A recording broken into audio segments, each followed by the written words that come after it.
Imagine you could make money when a company fails. Not just survive a crash, not just get out in time, but profit. The worse it gets, the richer you become. That's not a fantasy. That's short selling. And it's one of the most controversial, misunderstood, and powerful forces in the financial world. Today, we're going to break it all down.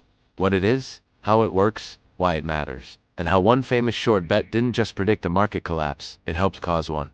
Let's start from the very beginning. When most people invest in a stock, they buy low and hope to sell high. Simple, straightforward. Short selling flips that logic completely upside down. Here's how it works.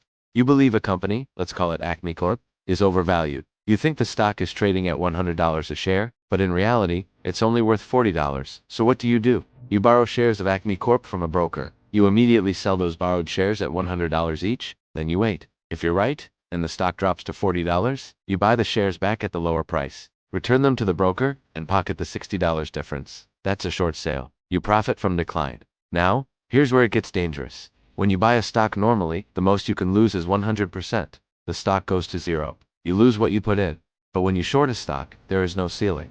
A stock can double, triple, go up 10 times. And every dollar it rises is a dollar you owe. Losses on a short position are theoretically unlimited.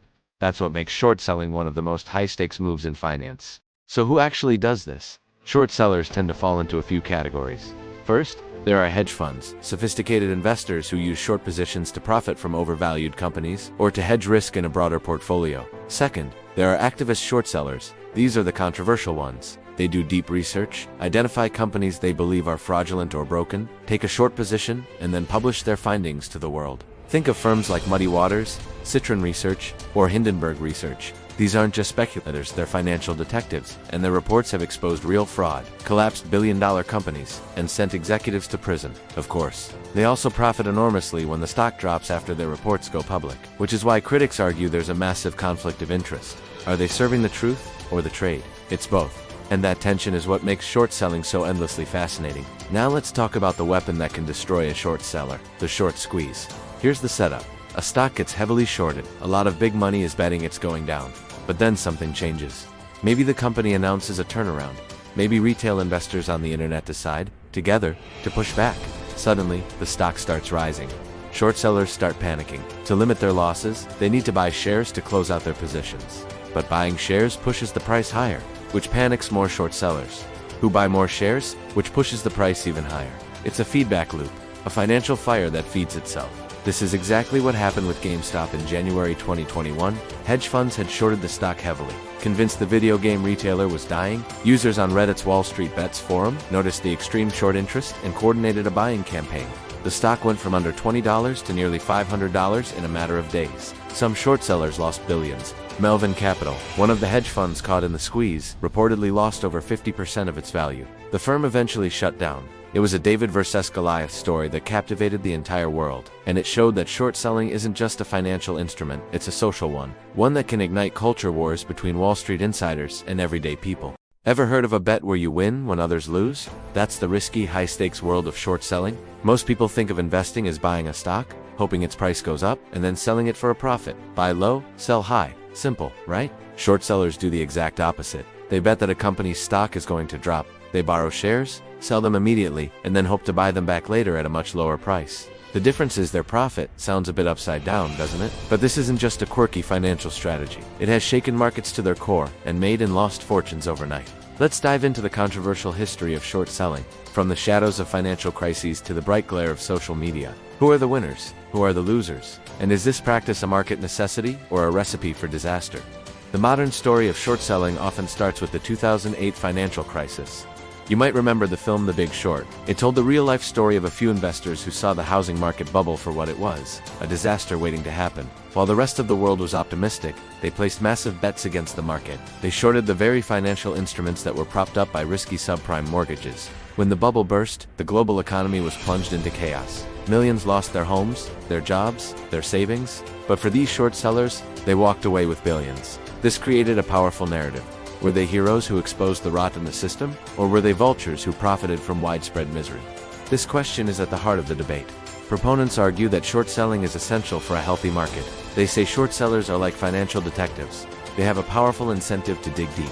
uncover fraud, and expose overvalued, poorly managed companies. Think of companies like Enron, whose massive accounting fraud was questioned by short sellers long before it became public knowledge. By betting against a company, they signal to the market that something might be wrong, forcing transparency and accountability. In theory, this helps to price assets more accurately and prevents dangerous bubbles from forming. They are the market's cleanup crew, punishing hype and rewarding solid fundamentals. Without them, supporters say, stock prices could inflate to absurd levels, leading to even bigger, more painful crashes later on. But there's a much darker side to this story.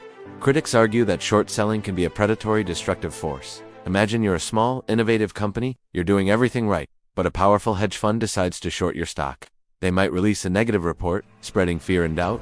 True or not, this is often called a short and distort campaign. As panic spreads, other investors sell, the stock price plummets, and the short sellers cash in. For the company, this can be devastating. It can damage their reputation, make it harder to raise capital, and even drive them into bankruptcy, destroying jobs and innovation in the process. From this perspective, short sellers aren't detectives. They're bullies who can kill a perfectly good company for a quick profit. This brings us to the modern era, where the game has completely changed. The internet and social media have given a voice, and a lot of power, to the little geezer retail investor. The most famous example, of course, is the GameStop saga in early 2021. For years, hedge funds had been heavily shorting GameStop, betting that the brick-and-mortar video game retailer was headed for oblivion. They saw it as a classic case of a business being disrupted by digital downloads. But a community of retail investors on a Reddit forum called Wall Street Bets saw something else. They saw a beloved brand from their childhood being targeted by what they viewed as Wall Street elites. They also saw a huge short squeeze opportunity. A short squeeze is a short seller's worst nightmare. It happens when a heavily shorted stock suddenly starts to rise instead of fall. As the price goes up, short sellers start losing money. To cut their losses, they are forced to buy back the shares they borrowed. But this buying pressure only pushes the stock price even higher, creating a frantic feedback loop. That's exactly what the Reddit army orchestrated. They coordinated a massive buying campaign, driving GameStop stock from under $20 to nearly $500 in a matter of weeks. The hedge funds that had shorted the stock were hemorrhaging money, losing billions of dollars. It was a stunning reversal.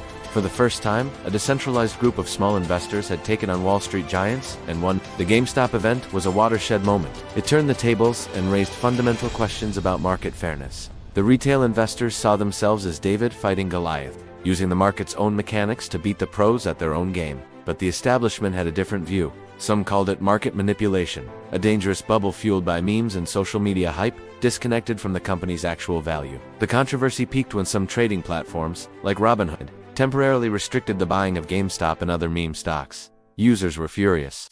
They could sell, which would help the short sellers by pushing the price down, but they couldn't buy. This led to accusations that the system was rigged, that when the little guy starts winning, the powerful just change the rules. So, who really benefits from short selling? The answer is complicated. Clearly, the short sellers themselves can make immense profits. These are often sophisticated, well-capitalized hedge funds with teams of analysts. They have the resources to conduct deep research and withstand the risks. But when they are right about a failing company, you could argue that all other investors who avoided or sold that stock also benefit from the warning signal they provided. The market as a whole might benefit from the added efficiency and fraud detection. On the flip side, who pays the price? The most obvious victims are the companies targeted, along with their employees and long-term investors who believe in the company's future. When a short attack is successful, real people can lose their jobs and their life savings. And then there's the systemic risk.